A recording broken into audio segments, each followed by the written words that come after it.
And now I do want to get to something before we do get to like the rundown of the show, because me and you have gotten some questions over the last week about like, what is Glass Half Sports? What is the voice of the like, who are you guys, right? Sure. I'm gonna let Mike share first. Why do you do this? Why do you get on the air and do we talk sports every single week for the people? Honestly, it's what it started as was Nick and I just enjoyed talking sports and thought people would like to weigh in on our opinions. And the Glass Half Sports name comes from the fact that as friends, we realized our sports opinions were usually quite different.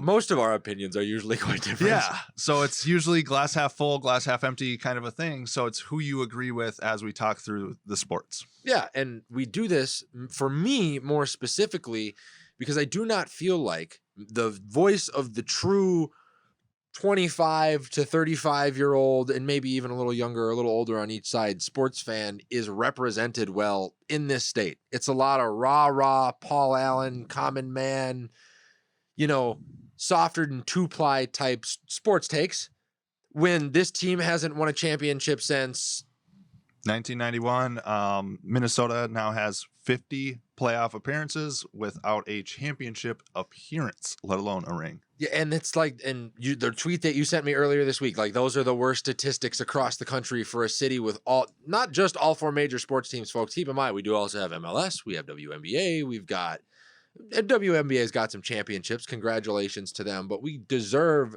a little bit more success. And do you feel like, Mike, and you tell me all the time, you lean a little bit more towards the common sports fan, common man type sports fan style guy.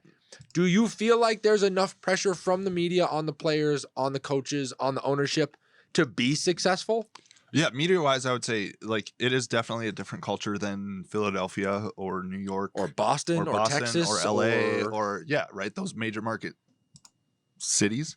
But Minneapolis is probably what, like the top mid-market out there. The biggest thing for me too is like it goes back to the Twins video that Gabe made. Yep. Right. It doesn't matter if 25,000 cucks just fucking honestly, like I commented on something on a social media this week about how our fans basically need to demand better. Yes. And someone commented underneath it like, "Oh, what position are you in to demand better?" And I didn't really feel like explaining economics to the guy, but you vote with your dollar. Yeah. If the Wild, if the Twins, if the Vikings, if the Timberwolves are not putting a product on the floor that you as a fan think is correct or you agree with the moves or anything, don't go to the game. Watch it on TV, be a fan, like stay in tune.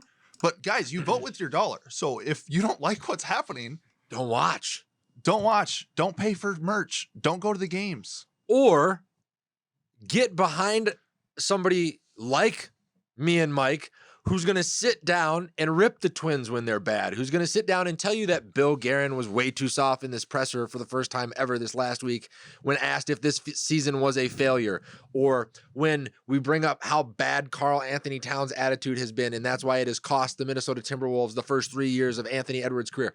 Get behind one of those individuals, because the louder you help us make our voices, the more likely we are to be heard in that atmosphere, and that is the pressure that needs to be applied.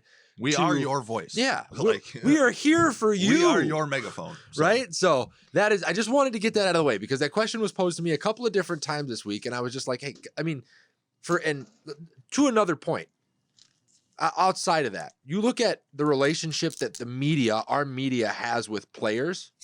You can look at Aaron Rodgers got a weekly spot. Ben Roethlisberger forever had a weekly spot. You look in most major cities with all of their superstars, they're getting on a local show weekly and they're talking about the team. Think back. Did Joe Mauer ever get on a weekly show? Did Kevin Garnett ever get on a weekly show? Did Randy Moss ever get on a weekly show? Is Kirk Cousins on a weekly show? Kirk Cousins isn't on a weekly show. So why is it as Minnesota sports media do we not have the same grab with our players that everybody else does? Ask yourself that question and get back to me in the comments. I would love to know. All right. Well, with that, let's kick off Vikings Vision. We'll talk through the Vikings draft.